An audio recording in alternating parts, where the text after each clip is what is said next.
कैसा ये इश्क है।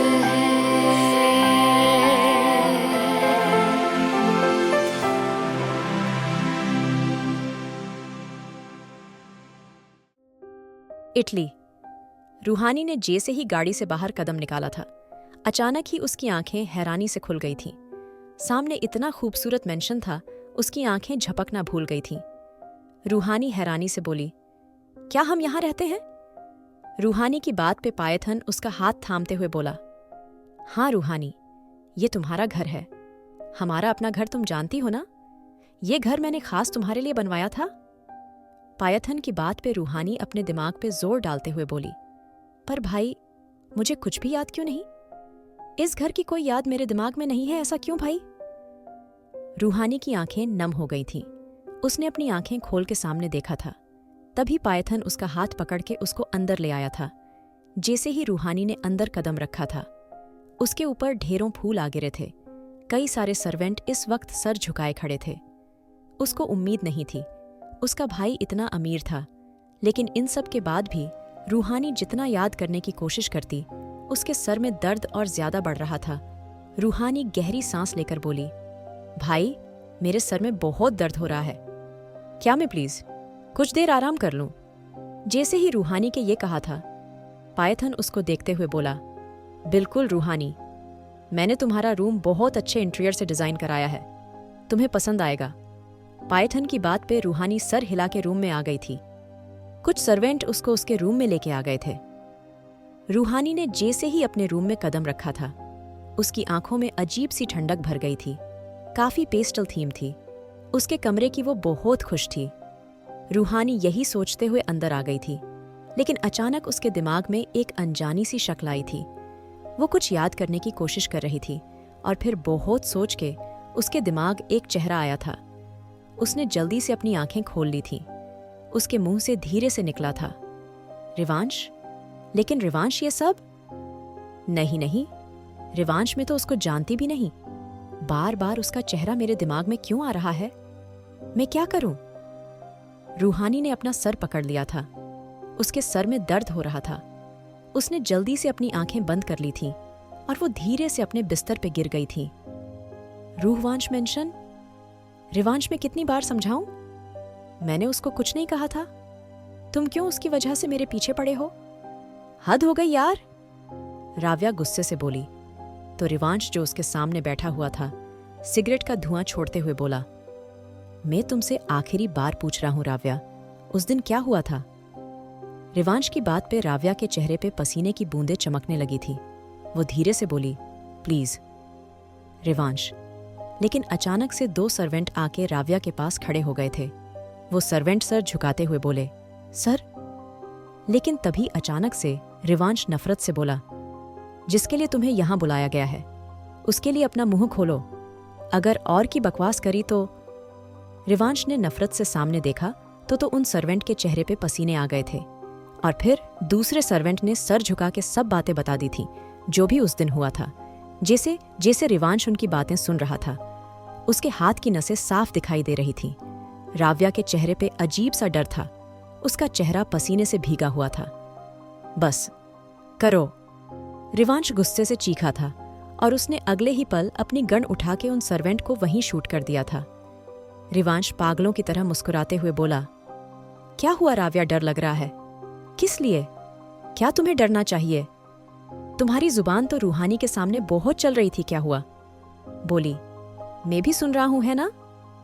मुझे भी बताओ, आखिर तुम मेरी बीवी के बारे में क्या कुछ जानती हो, बताओ मुझे। रिवांश में गुस्से से अपना हाथ दीवार पे दे मारा था। राव्या डरते हुए बोली, रीवा, रिवांश, तुम क्या कह रहे हो? प्लीज रिवांश, तुम मुझसे प्यार करते थे ना?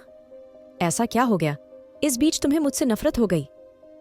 राव्या की बात पे रिवांश हंसते हुए बोला, तुम मेरा प्यार सीरियसली राव्या? कितनी बेवकूफ हो ना तुम। ना तो मैंने कभी तुमसे प्यार किया और ना मैं कभी तुमसे प्यार करूंगा।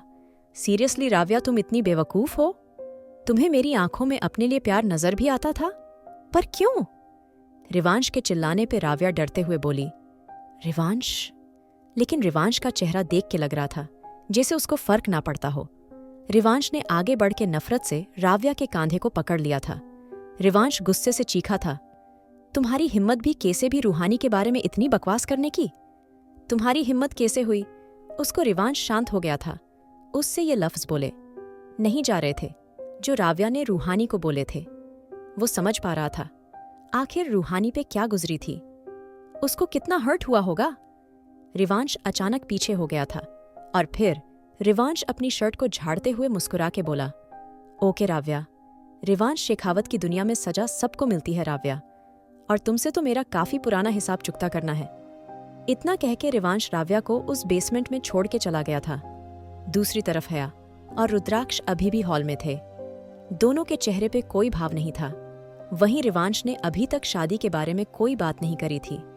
रिवांश गुस्से से नीचे आ रहा था जब अचानक से रुद्राक्ष पे उसकी नजर पड़ी थी। रिवांश मुस्कुराते हुए बोला, क्या हुआ डैड?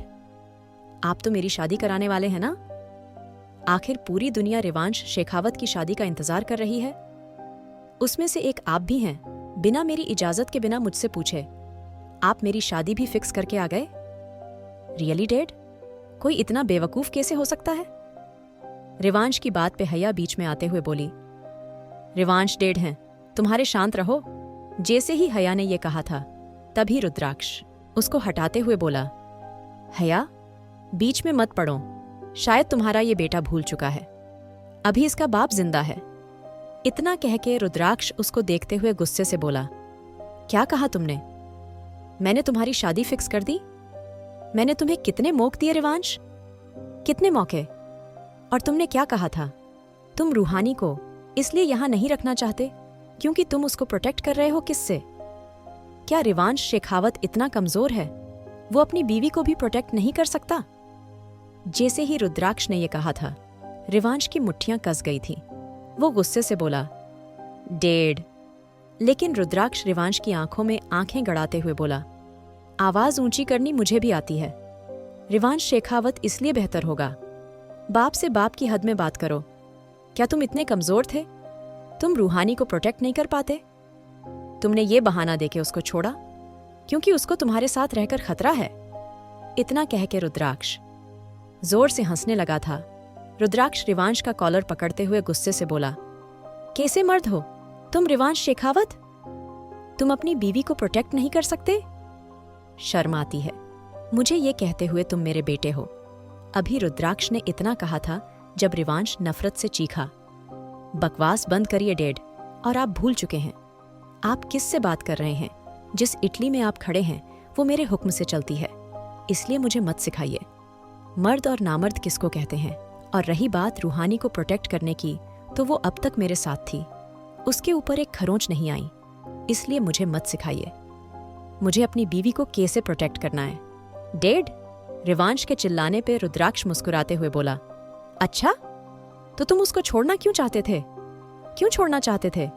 तुम्हारा बचपन का प्यार थी वो, तुम्हारी मोहब्बत? कौन इतना बड़ा दुश्मन था तुम्हारा जिससे तुम अपनी बीवी को प्रोटेक्ट कर रहे थे? किससे? आखिर कौन है वो जिससे रिवांश शेखावत इतना डरने लगा था? रुद्राक्ष की आवाज पूरे विला में गूंज रही थी। आज वो इतने दिन बाद चिल्लाया था। हया डरी सहमी एक कोने में खड़ी थी। आज वो देख रही थी अपने बेटे और अपने पति को एक दूसरे को टक्कर दे रहे थे, जो एक दूसरे के सामने बिना नजरें झुकाए खड़े थे। रिवांश गहरी सांस लेकर बोला, डैड में अपनी पर्सनल लाइफ के बारे में आपको बताना जरूरी नहीं समझता। जैसे ही रिवांश ने यह कहा था रुद्राक्ष आराम से बोला, ठीक है रिवांश, तो मछली की तरह क्यों तड़प रहे हो?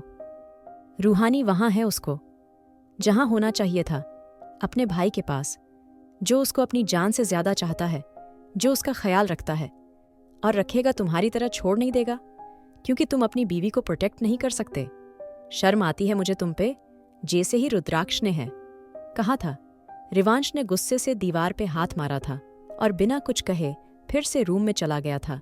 हया अपना सर पकड़ते हुए बोली, रुद्राक्ष। हया की बात पे रुद्राक्ष हया के करीब जाके उसको गले लगाते हुए धीरे से बोला, शांत रहो हया, तुम्हारा बेटा अपनी अकड़ में अंधा हो चुका था, अब उसको समझ आएगा ये दुनिया सिर्फ पैसे से नहीं चलती। इसके लिए प्यार चाहिए जो अब उसके पास नहीं है, और उसके प्यार ला सबसे बड़ा दुश्मन खुद उसका बाप बनेगा। मैं उसको कभी भी रूहानी के करीब नहीं जाने दूंगा। इतना कह के रुद्राक्ष ने गुस्से से रिवांश को देखा था, जो अपने रूम में जा चुका था। आखिर क्या होगा रिवांश और रूहानी की मोहब्बत का अंजाम? आखिर कैसे आएंगे दोनों फिर से करीब? क्योंकि इस बार रिवांश का दुश्मन और कोई नहीं बल्कि रुद्राक्ष शेखावत है। क्या हो पाएंगे दोनों फिर से एक? जानने के लिए सुनिए married to cold hearted billionaire. और अगर एपिसोड पसंद आया तो लाइक, शेयर और सब्सक्राइब करना न भूलें।